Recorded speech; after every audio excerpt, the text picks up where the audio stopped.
Welcome to Toorpu TV వార్తలు. Latest updates కోసం మన ఛానల్ ని ఇప్పుడే సబ్స్క్రైబ్ చేసుకోండి. అనపర్తిలో Sri Ramareddy boys ZP high school grounds లో ఏర్పాటు చేసిన క్రికెట్ ప్రాక్టీస్ నెట్స్ ను ప్రారంభించిన అనపర్తి శాసనసభ్యులు నల్లమెల్లి.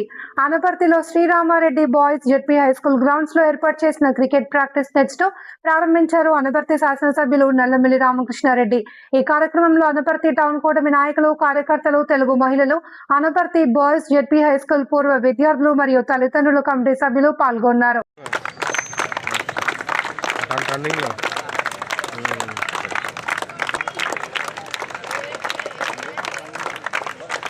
క్రికెట్ నెట్స్ ని ప్రారంభించడానికి వచ్చేసిన మన ప్రియతమ నాయకులు శ్రీ నల్లమెల్లి రామకృష్ణారెడ్డి గారు ఏవైతే ఉన్నాయో ప్రారంభించే ముందు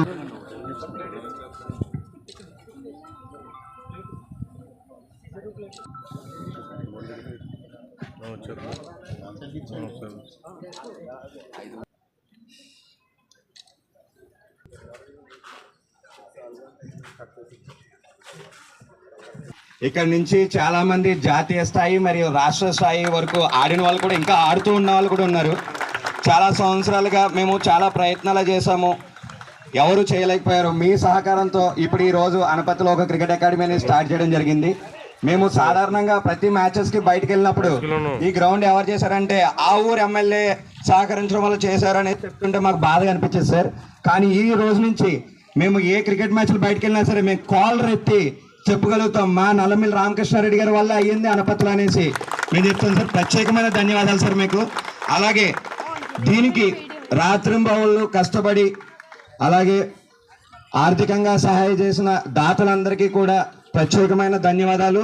ముందుగా ఒక ముగ్గురిని అయితే మేము మెన్షన్ చేయాలి సార్. ఫస్ట్లీ కొవ్వూరు శివగణేష్ గారు, అలాగే లైన్ మ్యాన్ వీర్రాజు గారు, అలాగే మల్లెల అర్జున్ రెడ్డి గారు. వీళ్ళ ముగ్గురు కూడా రాత్రింబావుల్లో కష్టపడుతూ ఈ రోజు మీరు ఓపెన్ చేయడానికి రెడీ చేసిన వ్యక్తులు సార్. వాళ్ళ ముగ్గురు కూడా thank you so much sir. ముందుని ఓపెన్ చేయాల్సిన కోరుతున్నాం.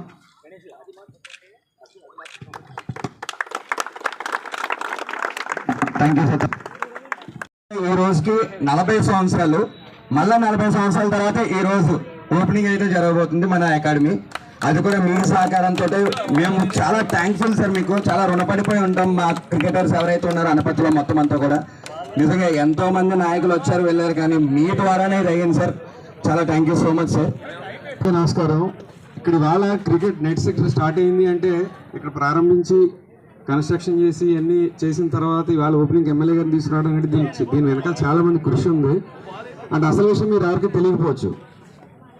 ఇక్కడ కాలేజీలో మన జీబీఆర్ కాలేజీలో ముందు నెట్ స్టార్ట్ చేయడం జరిగింది, కానీ అది సామాన్యుడు అనేవాడు ఇక్కడ అందుబాటులో లేని విధంగా అక్కడ వాళ్ళు అమౌంట్లు పెట్టి దానికి కలెక్ట్ చేయడం జరుగుతుంటే చాలామంది ఫీల్ అవుతున్నారు పేరెంట్స్. అప్పుడు మేము అందరూ వెళ్ళి ఎమ్మెల్యే గారిని రిక్వెస్ట్ చేసాం, సార్ ఇక్కడ అక్కడైతే పేమెంట్ ఇచ్చి చేసి పరిస్థితి అందరికీ లేదు, చాలామంది క్రికెటర్స్ మన ఇంట్రెస్ట్ ఉన్న వాళ్ళు డిస్ట్రిక్ట్ సెలెక్ట్ అయిన వాళ్ళు ఇక్కడ ఉన్నారు, ఆడటానికి అవకాశం లేదని అడగగానే బాయ్స్ స్కూల్లో మీరు అయినా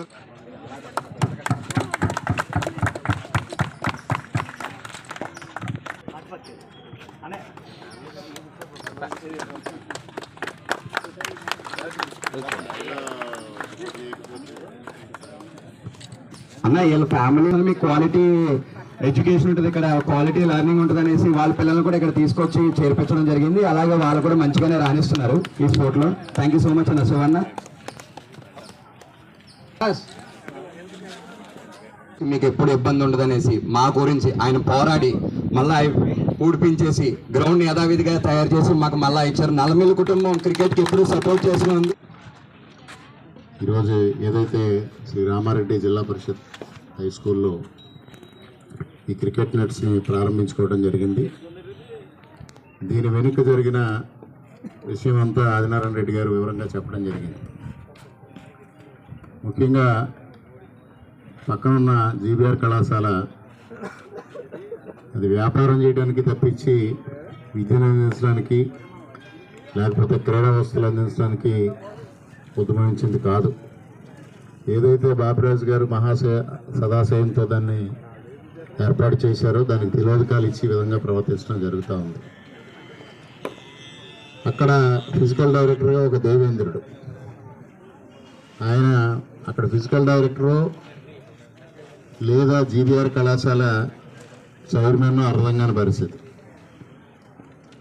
వారు దాదాపుగా అక్కడ పెద్ద ఎత్తున దీని ద్వారా డబ్బు వసూలు చేయడం కోసం ప్రయత్నం చేయడం, ఆదినారాయణ రెడ్డి గారు, భాస్కర్ రెడ్డి గారు, కృష్ణారెడ్డి గారు, మిగిలిన క్రీడాభిమానులందరూ ఈ విషయాన్ని నా దృష్టికి తీసుకొచ్చినప్పుడు ఇక్కడ ఏర్పాటు చేయడానికి ప్రయత్నం చేయడం, ఇక్కడ ఏర్పాటు చేస్తుంటే కూడా దేవేంద్రుడు వచ్చి కొంత రభస సృష్టించడం జరిగింది.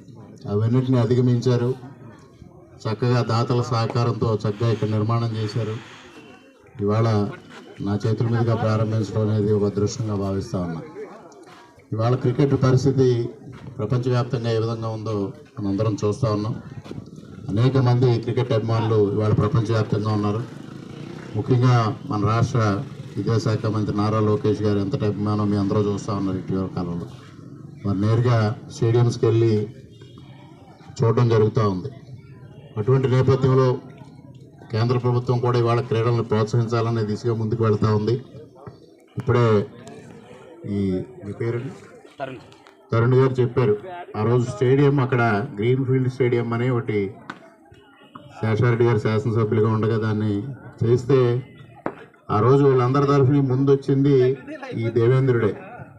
దాన్ని తీయాలని ఆ రోజు రాజశేఖర్ కూడా ఉన్నారు, ధోని, వీళ్ళంతా ముందుకు వచ్చి అక్కడ ఆపాలి, నిలుపుదల చేయాలి అంటే నిలుపుదల చేశాం.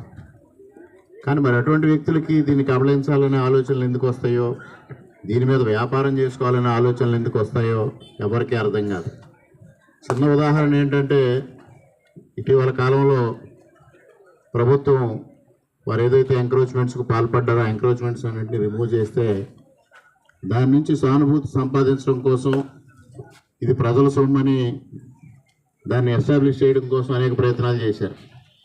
కానీ ఇటీవల కాలంలో 40 సంవత్సరాలు పూర్తయిందని ఒక వేడుక చేశారు. దురదృష్టం ఏంటంటే ఆ కరెస్పాండెంట్ కూడా ఆ ఫంక్షన్కి రాకపోవడం. ఆ ఫంక్షన్ కోసం విద్యార్థుల దగ్గర నుంచి పెద్ద ఎత్తున డబ్బు వసూలు చేశారు. విద్యార్థుల దగ్గర ఎంత వసూలు చేశారు, ఆ ఫంక్షన్కి ఎంత ఖర్చు అయింది అంటే కూడా లెక్కలు లేని పరిస్థితి. ఇప్పుడు విద్యార్థుల దగ్గర నుంచి డబ్బు వసూలు చేసి వాళ్ళు ఫంక్షన్ చేయడం ఏంటో ఎవరికి అర్థం కాదు. ఈ విధంగా ఆ విద్యార్థులను దోచుకు తినడం, జెండా పేరుతో కూడా దోచుకు